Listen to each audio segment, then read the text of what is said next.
right? And we all know you suffer with ADD. So if you I hope you get the joke. It's from a cartoon movie we've all seen. All right, I'll probably get it. Joke on me. But squirrel doctor comes in, an Italian guy, really nice Italian guy, and he's doing it, and he's mentioning everything. Okay, here's his head, here's his arms, here's his feet, here's his legs, here's this. Okay, this is where his heart should be beating, and Laura just wails, and I'm like, what? He's like, this is where his heart should be beating, and I'm just like, should be right, yeah. Like, what's that mean? Yeah. And he's like, Mr. Pennachietti, your baby's gone.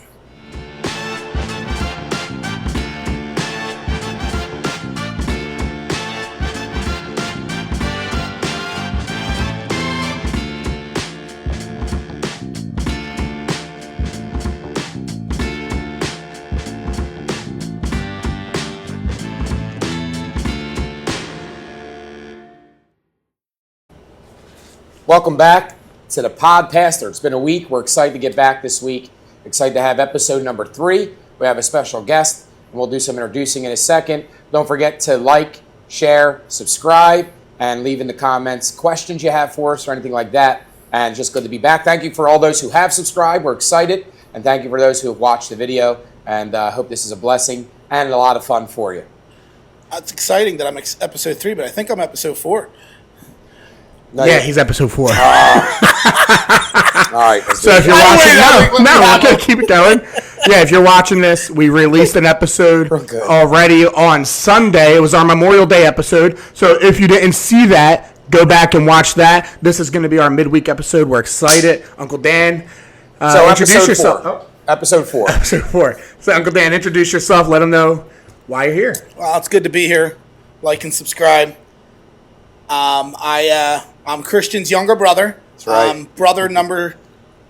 I'm boy number 3 out of the 8, and but yeah, I'm excited to be here. Excited to hash out some old times, get some bitterness off my chest today with him, and all the times he took advantage of me. I'm looking forward to get back at him. So here we go. Let's clarify one thing. The last episode, I said there was 6 boys, 2 girls. But one of the girls were like a boy, so that made 9 boys. Yeah, his math was way off. Yeah. But it's okay. We're not mathematicians here. Okay, no, he's a pastor. Today's which I've been waiting for Joanne's response since that one. Yeah, she hasn't. Now we know she hasn't watched. She's been messaging me. She said she loved it. Oh, she said lying. She loved it. She is lying. Nah, she didn't tell me she needs Today's episode is sponsored by Dunkin', as you can see. Everybody here, even the people off camera, everybody has Dunkin' today. So Dunkin' Ice Coffee. All right, so listen, to kick this off, I want it to be a proper guest. Yes. Unlike Catherine's episode, she didn't bring anything. But I wanted to bring a little gift for you. Oh, no. Now, I couldn't, obviously, we had to turn the bag inside out because we didn't want them to be the sponsor. Yeah, we're not sponsored by right? That person. So, but this is so Christian. So what I recognize is you have a hard time reeling things in, right? And we all know you suffer with ADD. So if I hope you get the joke. It's from a cartoon movie we've all seen. All right, I'll probably get it. Joke on me. But squirrel. Squirrel. Squirrel. Matter of fact, that's going to be a part of our set. Yeah, that's kind of why I knew that was going to be a that's good awesome. There squirrel. We go. And then we'll let the guest hold it. Anytime I'm cutting off, you just hold it up. Yeah, squirrel. All right, so you hold the squirrel. It's your time to talk. When it's your turn. And then also, every squirrel finds a nut sometimes. So. Real good. That's so true. Oh, man. That's great. That's great. First guest. Let's clap it up. First guest to bring a gift. Thank you. We have a gift for our guest, too. And that's what we like to do. We didn't have one for last week's guest, but she's just been gifted with me as her husband. So, but this one is you get a mug. Let's go. Podpastor mug. You put it in your pantry. Chris, yeah. I got. And that's for you. I got T-Rex arms. There you go.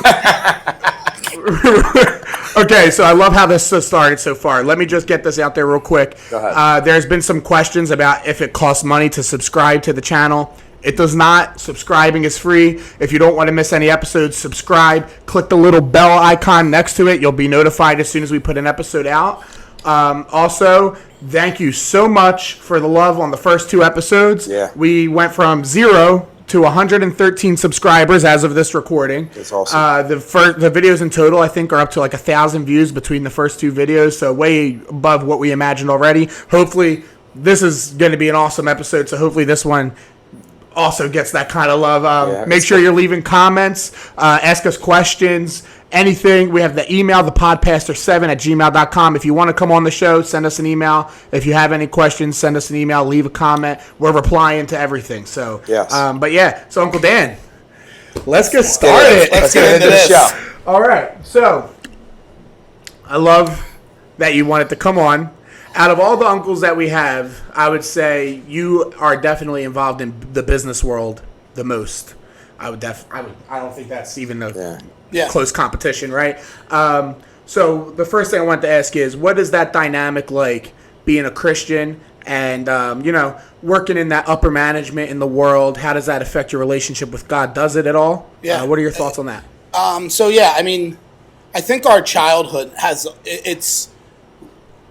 being pastor kids has a lot of negative in it for kids, but it also has a lot of positive. You don't recognize a positive until things present themselves rather. And in the business world, when I got into it, I started with Coca-Cola and, a big corporation selling, one of the number one brands in the world. Right. And not to kind of put this together, but, I was selling. My dad was selling the number one religion-based truth in the world. So I kind of understood when you really believe in something, what that's like in reaching people. And I found that I was really good at sales because I knew how to believe in Coke and its brand. And so when I did that, I did really good. And people would say like, "Oh my goodness, you're special. Something special about you." And I think part of that was, yes, I was good at selling, but 2, the ethics. Yeah. Right. So many people lack ethics. It's unbelievable in the business world. And when the CEO of Coca-Cola, and we'll probably talk about this, but we lost Baby Danny. Again, just everything, God's good. And the CEO heard about our loss. And I was with the company 5 months, only 5 months. And Ron Wilson, shout out to Ron. The guy really I didn't deserve that. I didn't deserve his kindness. But he came down, took me and Laura to Target's grand opening at Aramingo Ave. Okay. Oh, nice. That was the grand opening. Wow. And he took me there and he said, "Hey, listen, I'm going to take you under my wing and we're going to make something out of you." And he knew I was from Kensington, Port Richmond. He just was invested in me, and I was promoted. I was one of the fastest promoted salesmen onto a route within a year. And it's a union job, right? So to get into the union was tough, and they just. Again, I was good at what I did, so that was beneficial. But because of the ethics, and I think because of God always being in control, it's both. Yeah. So both. that's kind of how when I always say my ethics. Yeah. My attitude.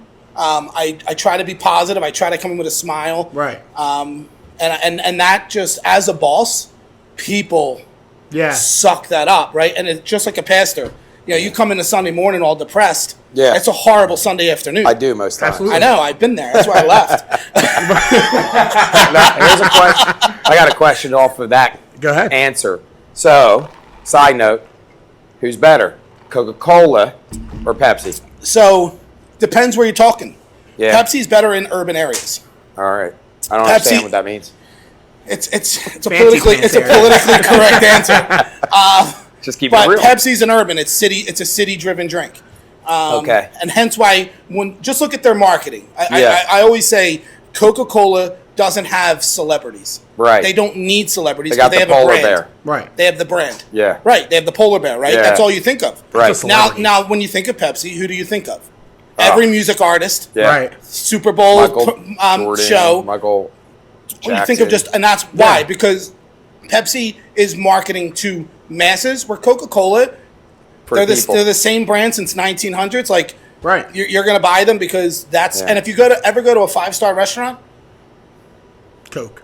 it's Coke. Yeah. Wow. And I will say this too, on the alcoholic side, you never hear Jack and Pepsi. Right. Oh, that's true. Well, Jack I and wouldn't know. Coke. Yeah. I say right like I know. No, but because you but watch you hear it. movies. Yeah, Because you you hear watch the movies, movies. yeah. When have you ever heard in a movie? Never. It's You always Jack never and hear Coke. it. It's yeah. always Jack and Coke. So again, it's just Pepsi is an urban, Coke is just a brand. That's Wow. right. Yeah. Yeah. Even back to the ethics thing about it too is I kind of feel that in my industry now. I'm a banker, so Wells Fargo. But when I was a teller in the city, that was the same thing. I was good at my job, but building those relationships with people and having them love you. What's he doing behind me? Yeah, he's just taking You shots. know what that means? He's a teller. You can't tell him anything because he tells everybody your business. But anyway, I'm a teller. Yeah, no, but can I have that right there? squirrel. Squirrel. Hey, buddy. All right. So, but it's so true because even then, all the talks I would have with my managers and the upper management is that they love my personality. They loved how I was morally sound too. They could trust me. So that goes a long way. Yeah. And obviously they don't know why they can trust me, but I know it's because of my beliefs. Yeah, well, listen, Nick asked me a question last night. I was going over, I was just kind of preparing, and he goes, well, what's different about business and Christianity? And I believe this. I always believe this, but I have a secret weapon. Right. I know the person, I know the deity that knows what's happening next. Right. Right. I don't have to worry about ownership because I know God's in control. You Right. cast your burdens right to him. So, he knows what's going on. Yeah, and I've been through so much. I could be a complainer, I could have a loser's mentality, or I could have a feel sorry for me mentality. Right. And that's not who God is. Right. I mean, think of a loser mentality. You had the power to get off the cross and you submitted yourself to it. Right. Yeah. Right? So if you submit yourself to it, and I know God's, and people would be like, well, aren't you worried that they're doing this or they're going to sell? And I'm like, no, I'm just going to do my job. So knowing someone else, knowing that God's in control, allows me to be more focused and centered in my job every day. And that brings us to that Bible verse, whatsoever your hand findeth to do it with all your thy might. Because it's not... Because Jesus, when he went to the cross, with all his might. Yes. He didn't even bring Well, one you out, don't, ready, one accusation and even or part, one second part of that word to verse, them. you don't need to do anything else with your might. Right. You only have to do what you're told to do. Yeah. Because he's got everything else. That's and good. if you can really rely on him doing everything else, you're like scot-free, man. You can Yeah. just focus, and that's why I'm fortunate, I'm blessed to find the scenarios that I find myself in. I mean, I've signed again, I'm not bragging, right? But I've been... We talked about it. You're not bragging. It's fine. Right? We're talking. It's a We need to know resume. about your life. Yeah. No, it's good to tell the... But I mean, I signed one of the biggest food truck consulting contracts ever in the country. Yeah, Right. exactly. You know, I had no business being in that room, in that boardroom, working for that company. But I was so good at focusing and just lasering in. Yeah. I didn't worry. I'm not a worrier. I'm not. Right. He's a worrier. This dude would jump around all the time, worried about twisting his hair out. I'm bald. Twisting my hair. I'm bald. I got hair. This guy. Worry? What? Okay, so we had a question from the audience actually about you just said you're bald, so you put it on the table. Here we go. We have a question. I'm looking at who asked this question, and now I know. I know. All right, My favorite niece. Who copied the bald look? Oh, that's off of easy. who? Okay. Did you copy Uncle Dom or did he copy you? All right, yeah. So for the viewers, 2000. I can give you dates and times. There you go. Let's see it. I can timestamp my whole end reasoning. So I was working for PJ Willihan's. I was the GM in Newtown Square. My last day was February 16th, I think, 2020, right before COVID. And I was taking a new job in the city starting February 19th. Right. And I had met the executive chef at PJ Clark's. I was going from sports and entertainment kind of restaurant to fine dining, or not fine dining, but a higher end of service. And going from a 1,800 square foot restaurant to a 16,000 square foot restaurant. Yeah. I was a massive upgrade, right? And meet the executive chef, who we all know is Chris Lodge. Yes. The executive chef. Shout out Chris Lodge. Chris Lodge. Yeah, We're going to get you on here, Chris. Phenomenal chef. But at the first time I met him, we're sitting in the basement, and it was a sneak meeting. They didn't want the GM to know I was there. So we're in this basement, and he goes, and we're talking, and I get it. I'm like, me and him just clicked. Yeah. And, and you'll hear his story eventually. What a story. was a dealer in Westmoreland on Yeah. Westmoreland Street, right around the corner. Yeah. And I picked that up, like just by talking to him. I knew I was like, you're from my neck of the woods. Yeah. Yeah. And I was like, yo, what do you think about me going bald? He's like, dude, do something with it. He's like don't leave out. He's that way. Yeah. He just says it. Yeah. So I went to my last day of work. I walked down to the haircut. This girl cut my hair for 5 years. Walked down there and I'm like, yo, just cut my hair off. And she's like, no. I was like, yep, do it. She's like, all right. So she buzzed it. She's like, and I'm like, no, shave it now. And she was just like, I'm not doing it. I was like, you have to. So I shave it. I walk back into my restaurant to say goodbye to everybody. It was my last day, and no one recognized me. Wow. No one recognized. Walk around the whole restaurant. One hair off the top of the head, they don't recognize you. So February 16th, 2020, I went bald. I had the beard. I got more gray since then. Well, you didn't go bald. I shaved. Well, I had the Jewish look. Yeah. I had the yarmulke. I had the yarmulke. Mazel tov. So And you had the nose. yeah. No, I don't have the nose. Your dad does. Yeah. Oh, yeah, my bad. Yeah, my nose is. So reaches all I buzzed generations. it. Uncle Dom did not go bald until 2022. Until I got married. 2022. I think 2022 was when Uncle Dom tried to own my look because he realized Dan looks good. We'll have to have Dom on. Dan once. looks good. He admitted it. Dan looks good. There you go. And I look just like him. Yeah. Honestly, I couldn't You guys remember. do pass as the twins in the family. Listen, I walked in today and Brother Bomban said, "Hey, Pastor, Wow. I have to be nice because I represent Dom when he's not around." I went to softball the 1 week. And he did a funeral for this couple. So we're playing softball in Kensington at a tournament, and I'm like, they come up, start hugging me. Thank you so much. We can't, and I'm like, What's going on? Who is? I knew it was Dom. I was like, all right, they think I'm Dom. What did he do? And I'm like, oh, no problem. Don't worry about it. My pleasure. And then I couldn't be mad at the tournament because now they think Pastor Dom's playing it on this softball tournament. You got to keep that I testimony represent now. Dom. Yeah, I got to keep his testimony. And we know how competitive you are. So that must have been It was tough. brutal. That's Oh hysterical. man, that's so funny. So you were before Uncle Dom. That's interesting. 100%. I couldn't remember what you looked like with hair. And we were going through Gianna's old Instagram, me and Lily, for some reason. We found it. Uncle Fan is first in the family. Well, he has a Well, disease. that don't count. He has. We always tease Nate, say he has alopecia. He does have alopecia. Oh, my But we goodness, turn it I know into he's I have alopecia. I have a piece of this. I have a piece of that. Because he's a bigger guy. And we'll have Nate on. He's a chef too. We got a lot of brothers to get. Oh yeah, on we're this gonna show. get. And then we got the real twins. Yeah, the twins. We're gonna have to get both of them on at the same time. That'd be great. Yeah. But real that'd be quick. fun. Yeah, we were going through Gianna's old Instagram, and Lily saw a picture of you with like a full head of hair. I think it was like after one of our volleyball tournaments or Probably something screamed. back in the day. And she was like, "Is that your Uncle Dan?" And I was like, "Yeah, yep." You used to look like that. And then I showed her a picture of Uncle Fan a little while ago when he had hair. yeah. And she was like, "No way." I was like, "Yep." But it looks good though. Both In ways. our family, though, who does that come from? Because Grandpop, the Fusco. No, we get our hair from Mommy's side. right. But I will But tell the you man this. always gets hair from the mother. So Frankie Squilla Right. is the only one with hair. Mark and Anthony are Oh, both. that's true. Frankie Squilla was super healthy growing up. Right. He did. Ask him. He will say, I drank. It was either vitamin E or He still looks took good. extra, right? Yeah. Well, you were the healthy one on our side. Yeah. You never drank iced All tea. water, You just never water. drank iced tea. Yeah. You never. Right. You drank water, and you were eating your vegetables. Like me and Dom never did that. No, you guys. I love iced tea. Did everything. They ate everything. You can't say he wasn't unhealthy. But the twins are the wild card. Yes. They are the wild They got card. some hair. They have hair, Yeah. and they were not They healthy. got some luscious locks. Man, They do. They do. They My have great inside hair. got beautiful Yeah, they hair. got great hair. So Nah, yeah. All right, I don't know if we're it's a starting to twin get to a little sideways podcast here. Well, we're talking about hair, Let's stay man. on the straight and We're talking narrow. about hair. You get the hair conversation. So we get it from Grandpop the Fusco. Yeah. He had was his hair. bald. So No, he had no hair up here. So he went that. Yeah. Oh, that's right. He had did. no hair here. We just shaved it. I mean, we have hair. Yeah. We just don't have the hair up top. Sally and Izzy, Yeah, he's you know, looking good right? still. Yeah, but he has Pop DeFusca's hair. Okay, yeah. Real fast. Shout out Pastor Sal. We have a lot of topics to cover. Yeah. So Let's do it. I love the hair. Let's keep it moving. Well, It's a hairy situation. All right, so you touched on it a little bit ago. Corny.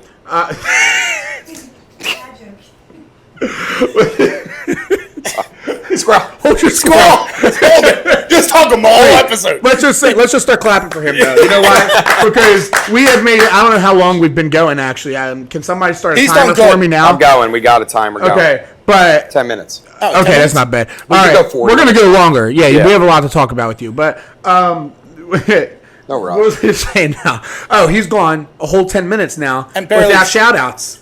Oh, wow. The last two learning. episodes, he's shouting out this, shouting out that. Well, I mean, come on. Shout out to Jesus for keeping my mouth shut. But anyway, you touched on it a little bit ago about little Dan. I wanted to talk to you about that. That was a very rough time in your life, and I don't mean to bring it up after we're just joking around and everything. Yeah, no. It's but then it inspired, obviously, Little Dan's food truck. Do you want to go into that and just kind of explain? I mean, I think there's backstory there of how I got into it that we might want to touch on, but let's do that. Yeah, you can take it away. Whatever you want to go first. I don't know if I want to talk.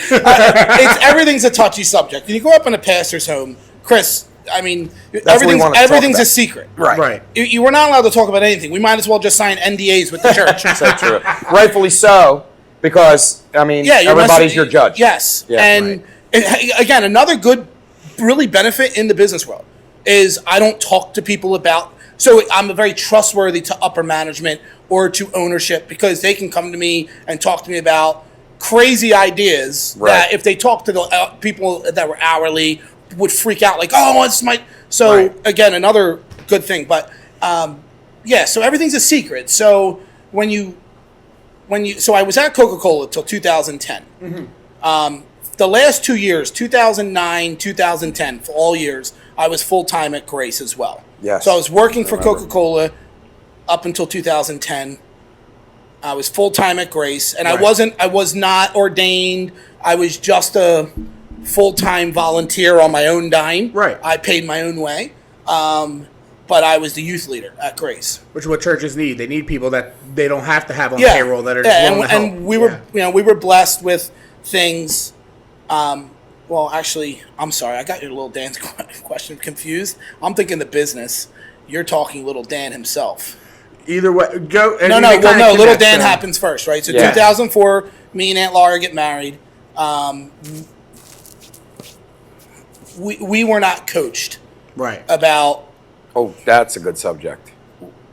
We weren't coached. Yeah, and we don't know how to grieve. I was going to talk about the fact of not having kids right away. Oh, right. Well, yeah. I mean, I think our kids have done a much better job of not having kids right away and enjoying their relationship and growing their relationship because kids is such a distraction, man, and expense. I think it's more of an expense than a distraction, which can weigh down. The expense causes the expense causes the distraction, because everything's more expensive, right? So we got pregnant right away, and I think originally they misdiagnosed Laura's conceiving date, which really messes up the timeline of the baby. Right. If you mess up the timeline of the baby at the end, right?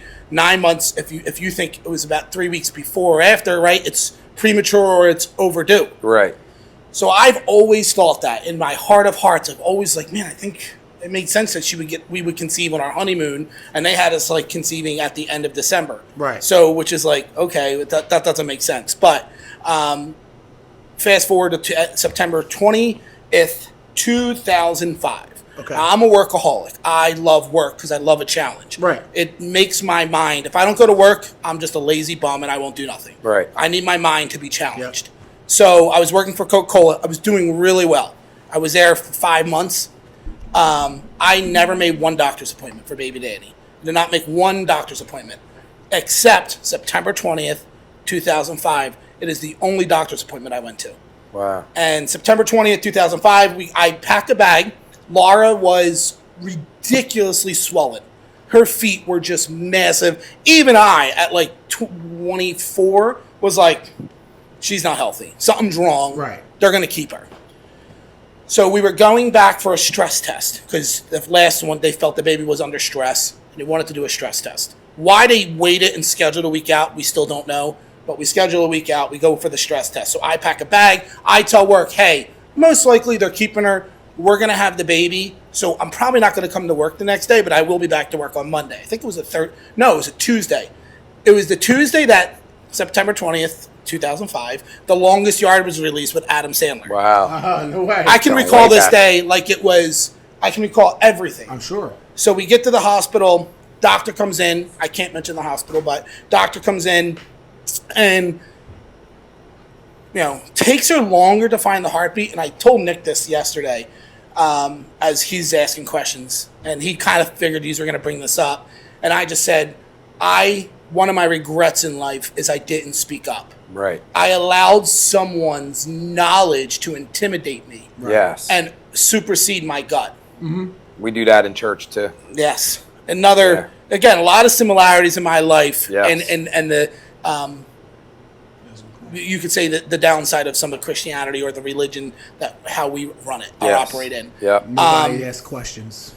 Yeah, you got to ask. Yeah. Don't be afraid to ask. Right. No is an answer. Yeah. I always tell people, like, you can ask me anything. No is an answer, though. Yeah. So you might just get no. Yeah. And I didn't speak up, so we leave. They send us home. And I'm sitting there like, I was mad. I'm like, what a waste of a day. I missed work. I look bad. I'm like annoyed. And Laura's just like, let's just go buy him an outfit.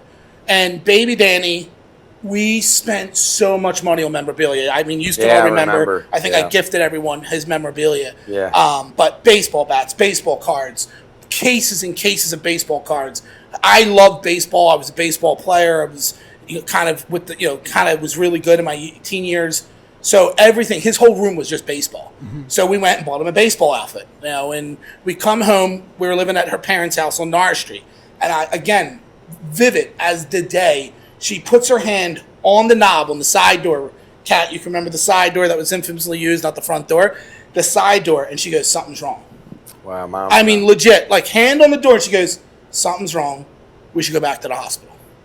And again, I didn't go to work that day. I just want to go home, sit down, and watch The Longest Yard. That's it. That's all I want to do. I'm annoyed. I'm mad. I'm disappointed. And I go, again, not me. I go, all right, let's go. Right. And she's like, you know what?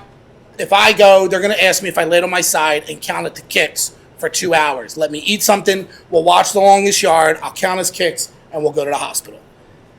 She lays on her side. We watch The Longest Yard. Laura's a thinker. She's deep thinker. She's like, I can see she's like in another place. Yeah. During the movie. And unlike me, I'm paying attention to Laura. Back then I didn't. And she says, all right, we need to go to the emergency room. Tuesday night is Berea night. Yeah. It's a Tuesday night. Yeah. Everyone's at Berea. Right. So we drive down, we park, we go in, we go right in. Nurse takes us right in and just looks at her. And she's like, hey, you know what? We're going to do an ultrasound right away. Like, this is not right. You don't look healthy. We go in. Nurse is doing an ultrasound and just walks out the room. Aunt Laura loses it. I mean, and I'm an idiot. Yeah. Because I'm like, what are you crying about? Yeah. Because, again, I'm black and white, and you'll know this as we go into this. I'm black and white. It's like, dude, if you don't tell me the baby's dead, it's not dead. Right. So, and she's bawling. I mean, just never seen her like uncontrollably weeping. Cues, right? Yeah, and I'm like, oh my God. I'm like, I married a psycho. Like, that's in my mind. I'm not kidding. My mind is like, I married a psycho. Like, she can't even like chill. Like, just chill. Like, and I think here's the reason. Our family, if you don't know our family, we are blessed beyond measure. Oh, yeah. With the size of our family and the fact that we have not had tragedy as other families have had. Yeah, we don't know death in our family. Yeah. Our grandmother was 96 when she passed. My grandfather just passed this year at 101. Yeah. My mom and dad are in their late 70s. My aunts are in their 80s and 90s. My cousins are all in their 60s and well off. My nieces, my nephews, every one of them are healthy. Yeah. You guys had a couple miscarriages, but they were early on. So I mean, not to say they weren't. You and Catherine didn't suffer, but we didn't feel that suffering. Yeah, you didn't get the know. We didn't like. We don't know what that's like. Right. So to me, it's like no babies die, even though we know the phase and they lost the baby, and the Palladinos how they lost the baby. Like, I mean, now that I lost the baby, and Chris, you and Kat can attest, when you lose a baby tragically, like to go into their crib, the Palladinos, and it's just suffocated. Like, oh my goodness! Like I have the chills now. Like I just know the gut wrench feeling of like, but we don't have that. Right. So like we have been so tragic free up until I guess you can say baby Danny and Everly. Yeah. We've been so we're blessed. Like we're so blessed. Mm-hmm. And we at that time up until then didn't really have anything crazy death. Right. So and cousin Cindy, but we didn't know. No, but we didn't know cousin. Yeah. But so she again, had a tragic death right, she at 18. did. And that's it though. Yeah. And I don't even think that was Aunt Angie's. No, it was Uncle daughter. Gene's. It was Uncle Gene, so it wasn't even really family. Yeah, she's like, in heaven. But yeah, no, sad. Sad, but again, But we didn't know that. We were young. Right. And I know Mark and Bridget had some, they had something go. But again, stuff that was before our time. And again, we come from a family of 8. Right. And then Dom and Denise, Chris and Kat, Nina, Joanne just spit out kids right away. So it was like baby makers and no problems. Everything was good. So she's bawling. Doctor comes in, an Italian guy, really nice Italian guy. And he's doing it, and he's mentioning everything. Okay, here's his head, here's his arms, here's his feet, here's his legs, here's this. Okay, this is where his heart should be beating. And Laura just wails. And I'm like, what? He's like, this is where his heart should be beating. And I'm just like, should be. Right, like, what's that mean? Yeah. And he's like, Mr. Pennachietti, your baby's gone. And when tragedy hits, we'll talk about not tragedy, but when dramatic things happen, I don't panic. I actually go opposite. Yeah. I calm. Mm-hmm. He puts his fingers in his ears and runs out the room. I used to. Yes, this guy's gonna bring up all my issues. Be prepared, viewers. When anything crazy would happen in the house. Oh, I'm nervous about this stuff. You remember, don't you? Yeah. He would put his fingers in his ears. I didn't have to hear it. That's why I still have my hair. Because I didn't deal with it. If you were choking, you didn't choke food, I'm out. Why did you put your... Well, brothers would choke a lot, especially Nate. Yeah. Because Nate was trying to get his food faster. And then trying to get your food. He had it deflect. He had it deflect there because he knows he's weird for putting his fingers in his ears and running out the door. So he had to shoot Nate down. I ran from it. Well, wait. I just need to know your logic. Stop touching me. You're going to put your fingers in your ears? Look how annoying he is. I came on your podcast and annoyed you. Over here. All right, wait. I just need to know your logic. Why the fingers in the ears? Because I didn't want to hear them dying, and I ran so I didn't see them dying. Okay. Well, so that way I didn't hear nor see it. Yeah, that makes sense. It's a little extreme, but that makes sense. You don't want to hear or see what's going on. Okay. I have a funny stopped picture doing that when I was older, obviously. You did. I just remember so when crazy drama hits, I go the opposite. I calm and I gather my thoughts. So I go at the doctor. I'm like, all right, baby's gone. Check. Yep. How's Laura? Do we need to get the baby out? Do we need surgery? And I just start hitting with 100 questions. Right. He's like, no, everything's fine. She's good. Her blood pressure's okay. It is high, but it's okay. And her side of the family has crazy high blood pressure, so they're like, it's manageable. We're gonna go through a normal labor. Again, my gut told me no. I should have forced them to do a cesarean. You have a wise gut. Yeah. Well, a lot of wisdom. Look at it. That's why it's growing. It's growing. So anyway, by the way. We won't say nothing. So then I have to make the calls. Right. Oh boy. So I call obviously her mom and dad first. I mean, I don't even get off the phone and Paul's like, I feel like he's showing up at the hospital. And then I call mom. And I call the house first. I want to say Maya picked up. Right. Jeremiah picked up, and he thought I was playing a practical joke. And I'm like, what? I don't joke like this. That's a weird thing to joke about. He jokes like this. Yeah. This guy is a maniac. Yeah. I can tell you about when he thought he tried robbing the house. Did? Yeah. Almost died. That's a funny story to tell. I'll tell that next. Don't be a poser. Yeah. So what? I call Maya, and legit I hang up on him because I get frustrated. Right. So then I call my mom. I call the church. And I think my mom gets on. And I'm like, Mom, she was at school. I don't know how to tell you this, but we just lost the baby. We're at this hospital. I don't know if he's going to come or not. We don't know what's going on. So then we come by. And it's so funny. So the windows on your doors are like hospital windows. Right. So we're in this tiny offset room off the emergency room.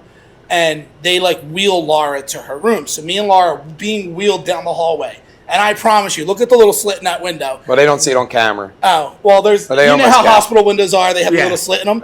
And they were stacked with Pennachetti's and Owen's faces to the top. Yes, layered with faces just like this. So sorry. And me and Laura start cracking up laughing because we're like, look at them weirdos. They are. They're just laid up in all their faces were laid up on the door. We got weird Isn't families. that funny though? I feel like that's that's God too. Like he gives you joy in like certain things that like you wouldn't normally in a situation like that. Who else is laughing at something? Like no, again, window, and that, right? it is God's grace. You don't know it until you have to have it, and it's there. And it was like once everyone started coming around me, I didn't feel the pain. I didn't feel the suffering as I did. And Chris, you could probably know this, but but when you're alone. No. Get off. Get out of here. It's my podcast, brother. I want that. You got it. We're good. No, I tried to take his watch. So I think you guys can attest to this, right? But when everyone's around you in that time, it's like it is grace. Like God's grace is good, and I feel like God's grace is more through the people that He sends. Yeah. Because in those down times when everyone leaves, it's much harder than when everyone was near you. And with that point, how does sometimes the church tries to be God's grace and their own power, and wind up saying the dumbest thing. Oh, I can't tell you the dumb things that were said. Yeah. I mean, in the funeral line, just like, and again, people were trying to be kind, but when you lose a baby, I don't think I said anything to you two other than I know what you feel. Yeah. I love you. Like, there's nothing you can say that's going to. But if someone says I'm there or hey, that's just so much more comforting that I can tell you I can remember the whole day. I actually did a speech at Danny's funeral, which I don't like to dwell on because I think I did a horrible job now that I think about it. Oh, I cried like a baby at Everly's. Yeah. It's the worst decision to do it. But I can remember Sal talking. I can remember, I think, BC talking, Daddy, Dom. Yeah. I can remember, I want to say Joe, I think Joe White may have sang, or Mike Clark, one of them.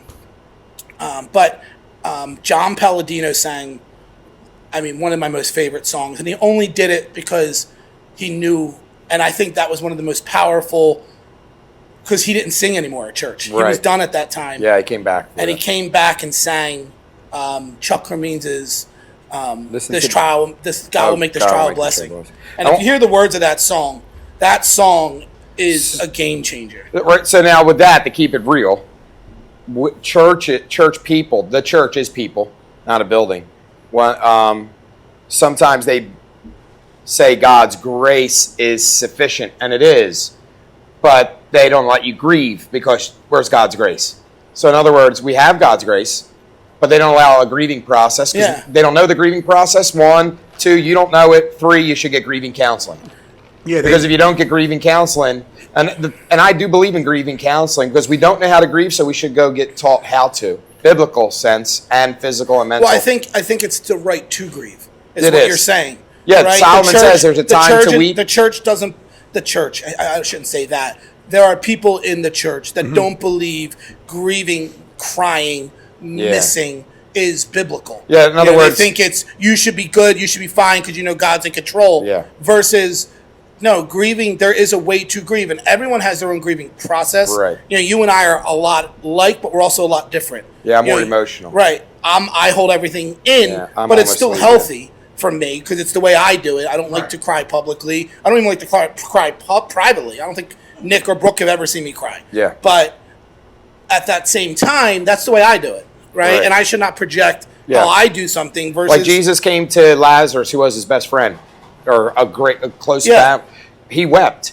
No one said, suck it up, where's God's grace? Right. So I think sometimes we expect grace to take away physical emotion. Yeah, well, grace deals with the spirit. You didn't talk about this yet for your podcast, but a lot of people, if they don't know you, you went through a similar situation, probably more, in my opinion, if I'm allowed to say this, much more tragic than what I went through. Right, you wouldn't, but I can say it because I know if my baby took a breath, how much more that would hurt me. Right. I couldn't have handled that. Yeah. I could not have seen life and then lost. Like I had people asking, we buried her on a Saturday. I took a week away. They were saying, you need to get back, show your faith, show your grace. Right. And they push you out of a moment that you need to just breathe and that's work with God's grace in your life. God's grace, for me, let me know that He was real. Yeah. Growing up in a pastor's home, let's have this talk real fast. You get desensitized to everything. You get ready? And I said this to Pop, but I didn't know the difference between God's voice and Pop's voice. Right. True. Because Pop controlled God. Yes. To his defense. Without meaning it. Right. Yeah. To his defense, not in a negative way. No. He cared. He didn't want us to make, I don't even want to say the same mistakes as he made, because my grandma was super strict. You know, would beat him with a rolling pin in the middle of a gang fight in South Philly. Grandma Nina. Yeah, Grandma Nina was awesome in the sense of being a controlled mom. Yeah.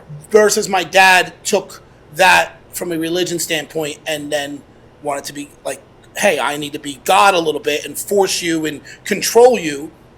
So when I went to college, Pop wasn't around. So I did not know in that inner voice from being God. Right. That's a big problem with I feel like, I just said it from our pulpit today. We are not the Holy Spirit in our children's lives.